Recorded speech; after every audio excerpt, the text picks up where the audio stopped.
Começa mais uma edição do JR 15 Minutos, o podcast da Record TV que aprofunda as notícias que mais mexem com a nossa vida. Apesar da pressão do governo pela redução dos juros, o Comitê de Política Monetária do Banco Central, o Copom, decidiu manter a taxa básica de juros, a Selic, em 13,75% ao ano. O atual patamar é o mais alto desde novembro de 2016. O que explica a decisão em manter a mesma taxa pela quinta vez seguida? Quais são as consequências para a economia e para o bolso do brasileiro? E a expectativa do mercado financeiro para 2023? A taxa Selic pode cair nos próximos meses? O 15 Minutos de hoje esclarece essas e outras dúvidas com o professor de Economia do IBMEC São Paulo, Alexandre Pires. Bem-vindo ao nosso podcast, professor. É um prazer estar aqui novamente, Celso. Muito obrigado pelo convite. E quem nos acompanha nessa entrevista é o repórter da Record TV, Emerson Ramos. Emerson, a decisão em manter a taxa Selic em 13,75% ao ano era amplamente esperada, né? Oi, Celso, obrigado pelo convite. Olá, professor Alexandre. Olha, Celso, a expectativa em geral do mercado era de uma manutenção da taxa básica de juros no mesmo patamar. A taxa definida nessa reunião do Copom vai continuar vigente por ao menos 45 dias, quando aí acontece uma nova reunião. Para a gente começar essa conversa, eu queria pedir ao professor Alexandre que explicasse para a gente qual a importância dessa ferramenta taxa de juros, o que define se ela sobe ou se ela desce e qual é o impacto disso na economia, professor. Olá, Emerson. Um prazer estar aqui com você novamente.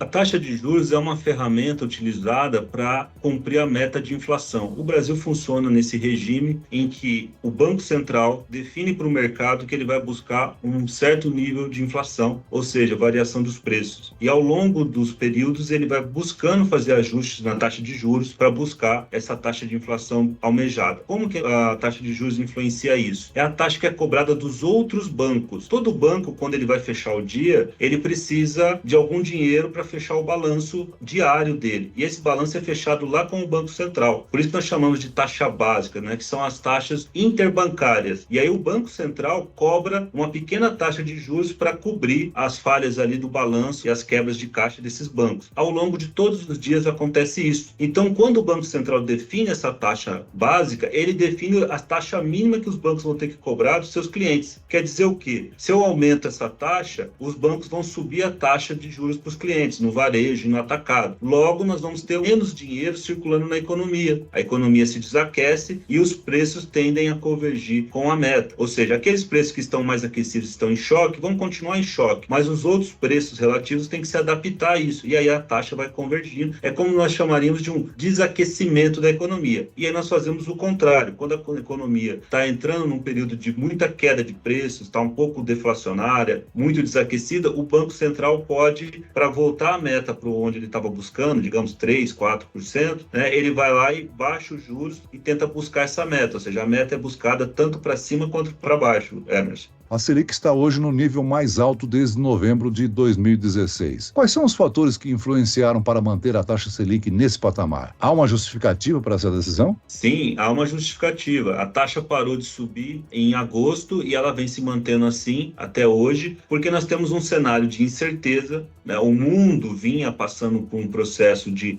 guerra, que torna todo o cenário ainda mais incerto, e ao mesmo tempo de inflação na Europa Ocidental, altíssima, inclusive em razão da guerra, mas também nos Estados Unidos. E aí nós temos, junto com isso, um movimento inesperado, né, mas que já era desejado, que o Banco Central americano começasse a subir suas taxas básicas de juros. E ele começou a fazê-lo. O que acontece? É até uma falta de entendimento, às vezes, do governo. As taxas não são definidas pelos seus valores nominais, e não somente pelos seus valores reais, mas o diferencial delas em relação à taxa americana. Isso quer dizer que quando a taxa americana está subindo e a nossa taxa está parada, do ponto de vista do mercado financeiro, a taxa brasileira está caindo. Ou seja, o prêmio que o Brasil está pagando para o investidor e para o setor financeiro em relação aos Estados Unidos está diminuindo. Hoje está na casa de 7 pontos percentuais. Chegou a estar em agosto, Celso, na casa de 11 pontos percentuais essa diferença. Quer dizer que nós pagávamos aqui 11 pontos percentuais a mais em termos reais em relação à taxa americana. Então está havendo uma queda.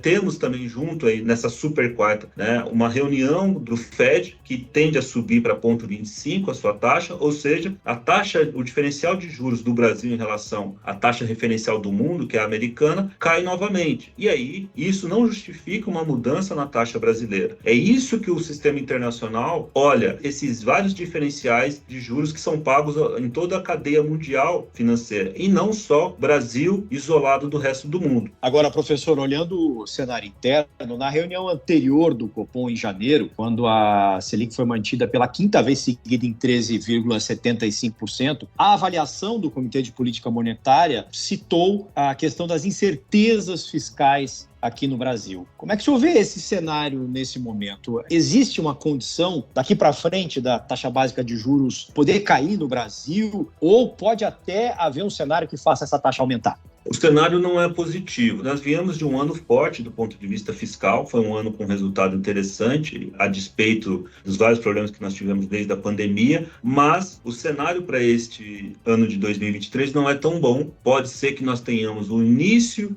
de um aumento da dívida pública em relação ao PIB, até agora nós estávamos numa pequena tendência de estabilização e queda, e também o arcabouço fiscal que nós usávamos, que servia como âncora para pagar a dívida do governo, ruiu, que é o teto de gasto, que continua vigente, mas com todos atirando contra ele. Então ninguém tem uma proposta de reformá-lo, mas de substituí-lo. Quando eu falo que eu vou substituir uma política, a incerteza aumenta, porque eu não sei o que vai acontecer, qual vai ser o referencial. E agora tem uma discussão ampla que não sinalizou nada até agora, e isso preocupa, porque a perspectiva é que nós não tenhamos ainda condições de sustentar o sistema mais básico que mantém a moeda funcionando. A moeda, ela é um passivo, algo que o Banco Central emite. E ele emite essa moeda comprando ali os ativos que o Tesouro emite, que são as dívidas públicas. E essas dívidas públicas têm que ser pagas. E para ser pagas, nós temos que ter estabilidade fiscal, capacidade de pagamento dessas dívidas sem aumentar a nossa dívida total. Agora, professor, essa taxa nesse patamar, ela encarece o crédito, afeta a produção e a geração de empregos e, consequentemente, reduz a disposição para consumir e a renda das famílias. Dois fatos que nós podemos atrelar aí do noticiário,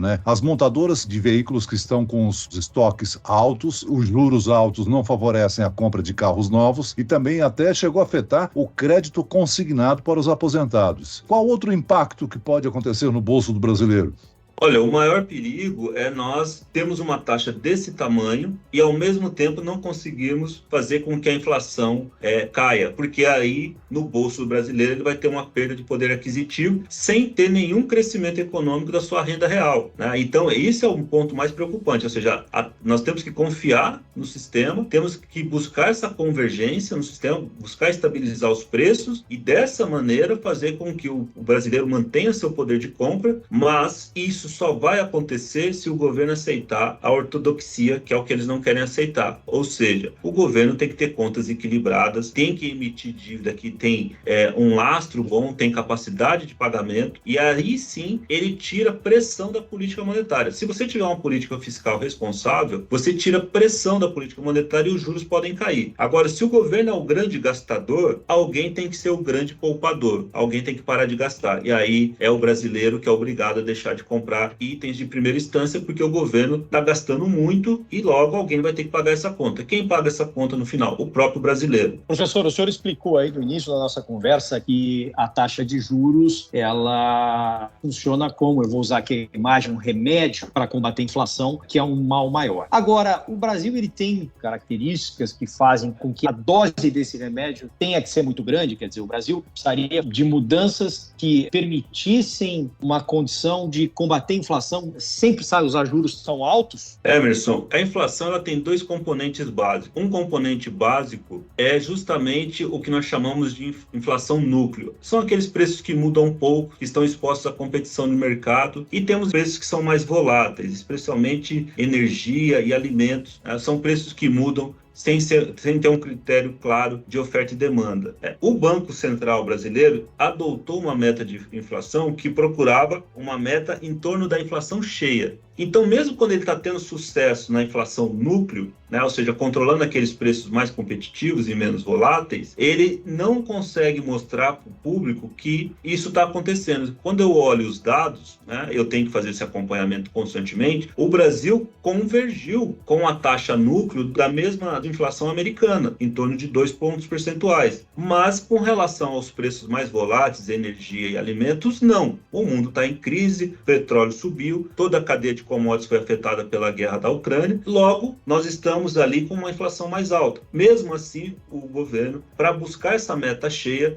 tem que fazer essa inflação ser mantida nesse patamar. Uma questão talvez de rever essas ferramentas e mostrar, em termos de componentes, onde que o governo está tendo sucesso, o Banco Central, né? E onde que o Banco Central não está tendo sucesso. Talvez isso tirasse um pouco esse atrito tão grande, essa incompreensão que nós temos em relação à meta de inflação e se ela é bem sucedida ou não. A meu ver, por regra, o presidente do Banco Central deveria ter ido lá, como foi, nesse começo de falar que não bateu a meta de 2022. Mas olhando em vista do como funciona de fato o sistema financeiro internacional, foi um sucesso, houve convergência com a inflação americana. O que nós não podemos esperar é que o Brasil, um país com uma outra estrutura econômica, tenha inflação mais baixa do que a americana. Nós não somos a Suíça e não somos o Japão. A inflação núcleo nossa está igual à americana, isso está ótimo. Agora, a inflação de commodities, petróleo, energia, outras coisas, alimentos, ela não vai nunca acompanhar a americana porque lá se tem um mercado muito mais competitivo nesse setor. Então, talvez seja a hora também do Banco Central rever não a meta de inflação, mas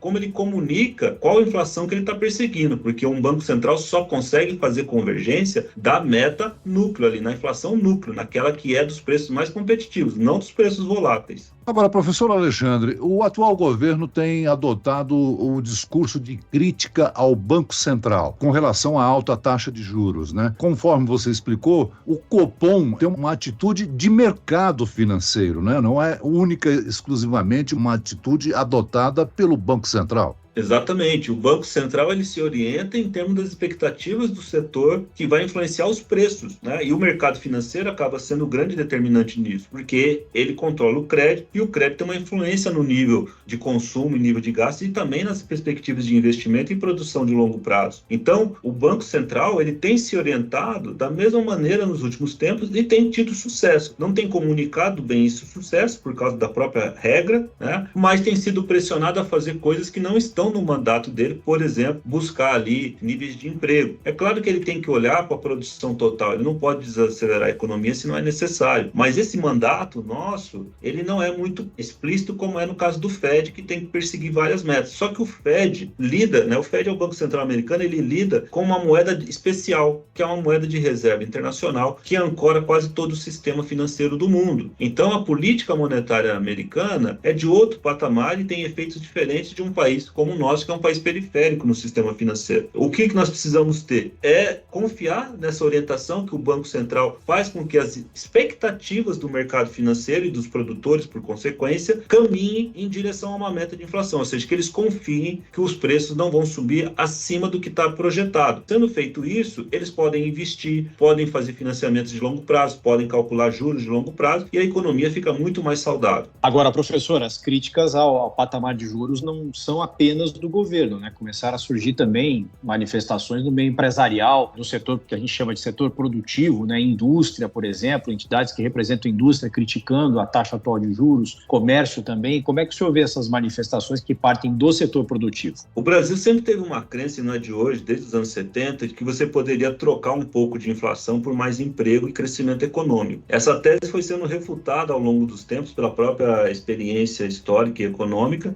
mas ela continua voltando. Existem empresários e economistas também heterodoxos que acreditam que você pode, né, subir um pouco a inflação e conseguir um pouco mais de bem-estar. Mas isso não funciona assim, né? A todo momento que se tenta isso, o que nós temos? No momento subsequente, uma queda do poder aquisitivo dos trabalhadores, dos mais pobres, um aumento da desigualdade, uma distribuição de renda ascendente, né, os mais pobres transferindo renda para os mais ricos, e uma desorganização dos setores produtivos do sistema de abastecimento, e aí nós vamos ver uma situação muito semelhante num futuro que seguisse esse caminho, e se espelhando simplesmente no nosso vizinho ali, a Argentina, né? Ou seja, controle inflacionário não é um capricho, né? É uma necessidade, porque a moeda organiza todo o sistema econômico, não só do presente, mas também do futuro. Todas as dívidas, empréstimos, financiamentos, níveis de retorno, risco do empresariado são baseados nisso. Muito bem, nós chegamos ao fim desta edição do 15 Minutos. Eu quero aqui agradecer a participação e as informações do professor de Economia do IBMEC São Paulo, Alexandre Pires. Obrigado, professor. É sempre um prazer, Celso. Muito obrigado, Emerson. Obrigado, Emerson.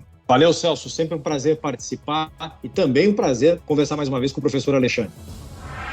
Esse podcast contou com a produção de David Bezerra e dos estagiários Fernando Russo, Lucas Brito e Cátia Brazão. Sonoplastia de Marcos Vinícius. Coordenação de conteúdo, Edivaldo Nunes e Deni Almeida. Direção editorial, Tiago Contreira. Vice-presidente de jornalismo, Antônio Guerreiro. E eu, Celso Freitas, te aguardo no próximo episódio. Até amanhã.